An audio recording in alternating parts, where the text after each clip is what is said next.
কাল তো তোমাদেরকে এত অবধি দেখিয়ে আমি শেষ করে দিয়েছিলাম ব্লগিংটা। তো আজকে আবার শুরু করছি এটা দেখিয়েই, কারণ এখন তো আমরা বাড়ির উদ্দেশ্যে রওনা দিয়েছি। তা এখন সোজা এখন আমরা চলে যাব হচ্ছে সেবক রোড ধরে। কারণ হচ্ছে মেহেন্দির খুব খিদে পেয়েছে, আর মেহেন্দি মোমো খাবে বলে, সেই জন্য আমরা সেবক রোড দিয়ে যাচ্ছি।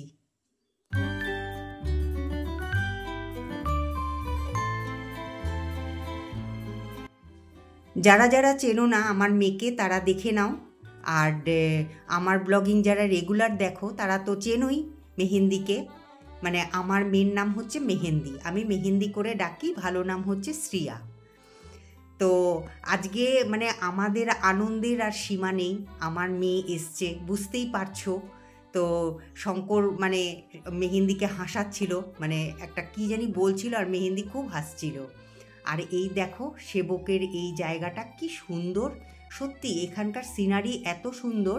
তো চলো এই দোকানের ভেতরে যাই, দেখি মেহেন্দি কি করছে।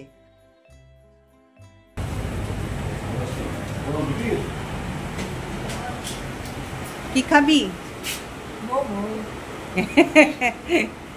মোমো খাবে বলে ও কিছু খেয়ে আসেনি, ওর এত ভালো লাগে আমাদের এখানকার মোমো, তাই না বাবা? এখানকার মোমোর মতন কোথাও নাই বল। হ্যাঁ সত্যিই তাই। আপনি কি খাবেন? কিছু খাবেন না? হ্যাঁ আমাদের তো ব্রেকফাস্ট হয়ে গেছে, লাচ্ছা পরোটা, তরকারি, দই। আমি তো আইসক্রিম খেয়েছি, তুই খাবি? আইসক্রিম খাবি?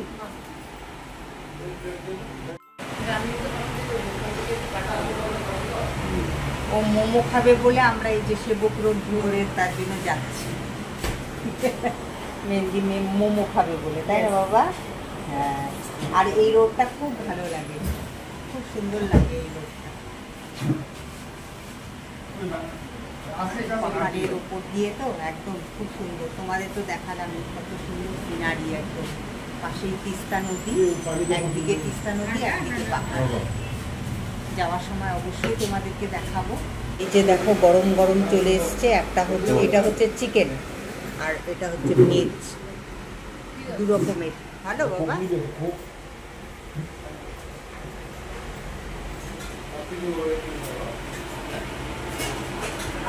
কতটা শান্তি লাগছে, সেই গরম না? হ্যাঁ একটু ঠান্ডা করে নিয়ে তারপরে খা।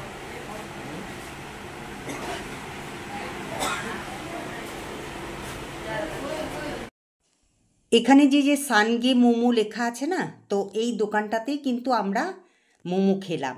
খুব ছোট্ট একটা দোকান, তো ওই দোকানটাতেই আমরা ঢুকেছিলাম, ভেবেছিলাম যে নেপালি দোকান তো বেশ খেতে ভালো হবে মোমোটা, কিন্তু নেপালি আন্দাজে না সেরকম মোমোটা খেতে হয়নি, অতটা ভালো লাগেনি আমার আর মেহেন্দির দুজনেরই ভালো লাগেনি। কারণ আমাদের মানে হ্যামিল্টনগঞ্জে যেরকম মোমো পাওয়া যায়, ভেবেছিলাম যে ওরকমই মোমো হবে বুঝি। তো খেয়ে দেখলাম যে না, সেরকম কিছুই না। আর দেখো এই যে মেহেন্দি যে দিকটা বসেছে, এটা কিন্তু পুরোটাই পাহাড়। তো এখন যেহেতু অনেকটা জ্যাম রাস্তার মধ্যে না, এই জায়গাটা খুব জ্যাম থাকে এই সেবক রোডে। তো আমাদের গাড়িটা সেই জন্য আস্তে আস্তে যাচ্ছে, আর আকাশে দেখো কালো মেঘ একদম। পাহাড়গুলো দেখেছো? পাহাড়গুলোতে কত কালো মেঘে একদম ঢেকে আছে পাহাড়গুলো। আর সিনটা এত সুন্দর লাগছে, ভিডিওতে অত ভালো লাগছে না যতটা সামনে থেকে ভালো লাগছে। তোমরা যদি কোনো দিন শিলিগুড়িতে আসো, বা শিলিগুড়ি থেকে ধরো যদি গরুমারা, তারপরে চালসাই, সব জায়গায় যদি যাও না, তো সেবক রোড ধরে যাবে, দেখবে কত সুন্দর লাগে। যারা যারা আসোনি তাদের জন্যই আমি বললাম। তো এই দেখো কি সুন্দর। আর আমাদের গাড়িটা তো দেখতেই পাচ্ছ যে খুব আস্তে আস্তে যাচ্ছে, কারণ এখনও কিন্তু জ্যামটা মানে ঠিক মতন ক্লিয়ার হয়নি। তো এই দিকের যারা মানে যারা শিলিগুড়ির দিকে যাচ্ছে তাদের গাড়িটা আগে ছেড়ে দিয়েছে, তা সেই জন্য এই দিকের গাড়িগুলো যাচ্ছে। আর পাহাড়টা দেখো কি সুন্দর লাগছে, মানে আকাশটা না মানে কালো মেঘে যেহেতু ঢেকে আছে, পাহাড়টার জানি রূপ আরও খুলে গেছে। আর এটা হচ্ছে সেবক নদী, তাই এটাকেই এখন আমরা ক্রস করে যাচ্ছি। তা চলো যেতে যেতে অনেক কিছুই তোমাদের সাথে শেয়ার করব। তা এই যে দেখো, এই যে একটা দৃশ্য, ওই যে গাছটা দেখতে পাচ্ছ, তা ওই গাছটা কিন্তু খুব সুন্দর, মানে ফুলে ঢাকা। তা তোমরা একটুখানি ভালো করে লক্ষ্য করো, তাহলেই বুঝতে পারবে। ওই যে গাছটা একটু ভেতরের দিকে, হ্যাঁ, এই গাছটার কথাই কিন্তু আমি বলছি। খুব সুন্দর। তা এই যে তা মেহেন্দি বললো যে দেখো মা, তা আমি বললাম যে যখন গাছটাকে তোর দিক থেকে দেখা যাচ্ছে তাহলে পরে তুই একটু ভিডিওটা করে দে। তা আমাদের গাড়ি কত দ্রুত গতিতে যাচ্ছে সে তো আমার ভিডিও দেখেই বুঝতে পারছো। তা তার মাঝখানেই আমি একটুখানি মানে এঁকে বেঁকে যেহেতু গাড়িটা যাচ্ছে, সেই জন্য আমি ভাবছি যে না, একটুখানি এটাও শেয়ার করি। আগে আমি পাহাড়ে চড়তে কত ভয় পেতাম, আর এখন এত আমি পাহাড়ে গেছি যে ভয়টাই আমার কেটে গেছে। এখন আমি এনজয় করি পাহাড়টাকে, আর আগে আমি ভয় পেতাম। তা যাই হোক, ভয় পেয়ে লাভ নেই। ভয় পেলে পরেই আর কোথাও ঘোরা যাবে না, কিছুই করা যাবে না। তা সেই জন্য এখন আর সেই ভয় আর মনে রাখিনি। এখন আমি মানে মুক্ত পাখির মতন উড়ে বেড়াই। তা দেখো কি সুন্দর এঁকে বেঁকে এই পথটা দিয়ে যাচ্ছে। আর সেবকের এই রোডটা না আমার এত ভালো লাগে, খুব ভালো লাগে। কিন্তু কি বলো তো, কিন্তু যখন বর্ষাকাল হয় তখন এই রোডটা ধরে আসতে না ভীষণ ভয় লাগে, কারণ যে কোনো সময় ধস নেমে যায়। তা সেই জন্য ভয় লাগে। তা যাই হোক, এখনও তো সেরকমভাবে বৃষ্টি মানে বর্ষা নামেনি। তা সেই জন্য, আর তাছাড়া কি বলো তো, এই রোডটাতে না অনেক কিছু খাওয়ার পাওয়া যায়। আর আমরা যদি অন্য রোড দিয়ে যেতাম তা সেখানে না অনেকটা দূরে গিয়ে তারপরে খাবার রেস্টুরেন্টগুলো আছে, হোটেল টোটেল এগুলো আছে। তা মেহেন্দির খুব খিদে পেয়ে গেছিলো, যার জন্যই আমাদের এই সেবক রোডটা ধরে আসা। তা চলো তোমরা একটুখানি এনজয় করো প্রকৃতির। আমি তো এতক্ষণ ধরে বক বক করেই যাচ্ছি তোমাদেরকে, এবার তোমরা একটুখানি এনজয় করো।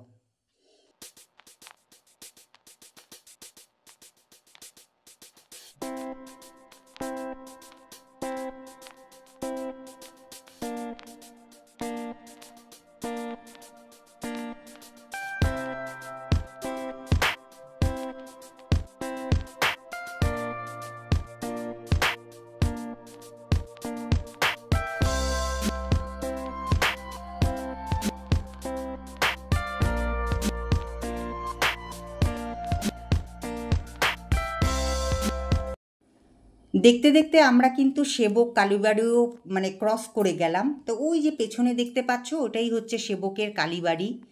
দেখো, আমি এত কাছে থাকি কিন্তু এই কালীবাড়িতে আমি কোনো দিন আসিনি, জানো তো। তোমরা হয়তো অবাক হয়ে যাবে যে এত কাছে থেকেও তুমি এই কালীবাড়িতে এসে পুজো দাওনি। সত্যিই বলছি, কারণ এটাকেই বলে মা যতক্ষণ না ডাকবে ততক্ষণ কিন্তু মায়ের কাছে যাওয়া যায় না। তা হয়তো সেই জন্যই মা আমাকে ডাকেনি, তাই আমি মায়ের কাছে যেতে পারিনি।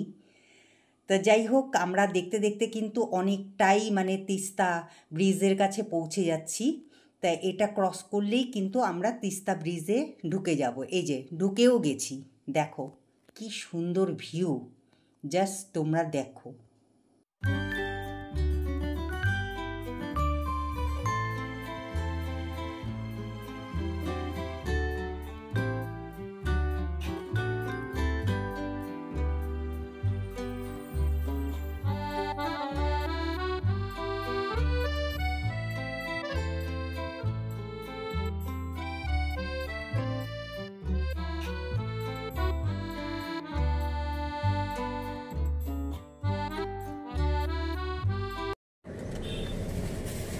আমার গাড়ি নিচেই পড়ে যাবে, গাড়ি দেখে আসতেছে না।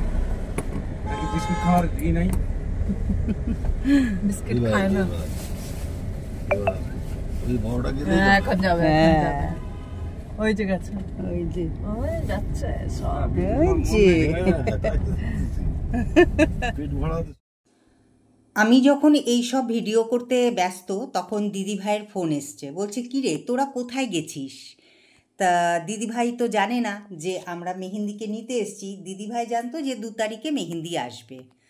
তো বলছে যে তোর মহারানী তো কাঠের ব্রিজে তোদের দোকানের দিকে তাকিয়ে বসে আছে, আর আমাকে দেখে আবার দেখি মুখ ঘুরিয়ে দিল। তা দেখো প্রাণীদের কত মায়া। কেমন লাগছে বাবা?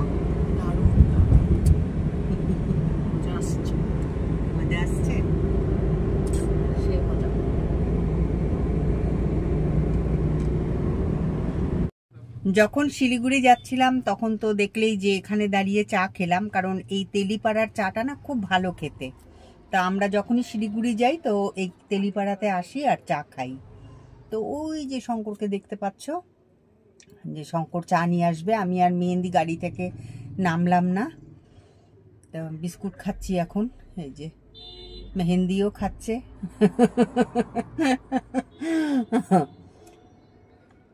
এই বিস্কুটগুলো খেতে বেশ ভালো লাগে না মেহেন্দি? ভালোই লাগে। Bakery biscuit. হ্যাঁ, বেকারি বিস্কুট।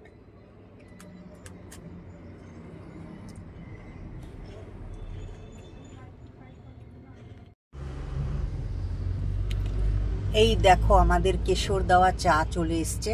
তা চাটা দেখেই বুঝতে পারছো যে কতটা মানে ভালো হতে পারে, খুব টেস্টি হয়। মেহেন্দি খা।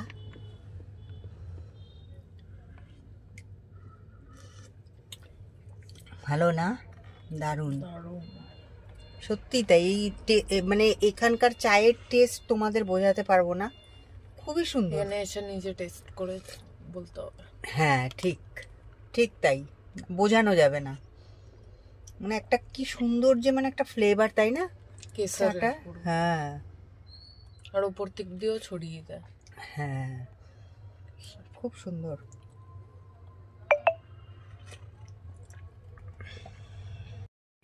গুড মর্নিং বন্ধুরা। কালকে তো মানে শিলিগুড়ি থেকে আসার পরে আর মানে ব্লগিংটা শেষ করাই হয়নি। আমি ইচ্ছে করেও করিনি, তাছাড়া বুঝতেই পারছো শিলিগুড়ি থেকে এসে আবার রান্না বান্না করা, তারপরে খেতে দেওয়া, মানে একটা খুবই মানে কি বলবো হেক্টিকের ব্যাপার। তো সেই জন্য আর কালকে ব্লগিং করিনি। তা ভাবলাম যে কালকে যখন ব্লগিংটা আর করিনি তা আজকে শেষ করে দিই। আর আজকে তো যেহেতু সোমবার, সেই জন্য আজকের থেকে আবার নতুন একটা ব্লগিং শুরু করব। তো চলো আজকে বিদায় নিতেই তোমাদের সামনে এসছি। তা এখন আমি বিদায় নিচ্ছি, আবার একটা নতুন ব্লগের সাথে দেখা হবে, ঠিক আছে? তা চলো টাটা, ভালো থেকো তোমরা। আর আমার ব্লগিং যদি ভালো লেগে থাকে তাহলে লাইক, শেয়ার আর সাবস্ক্রাইব করতে কিন্তু ভুলো না, ঠিক আছে? চলো টাটা, আবার দেখা হচ্ছে নেক্সট ব্লগে।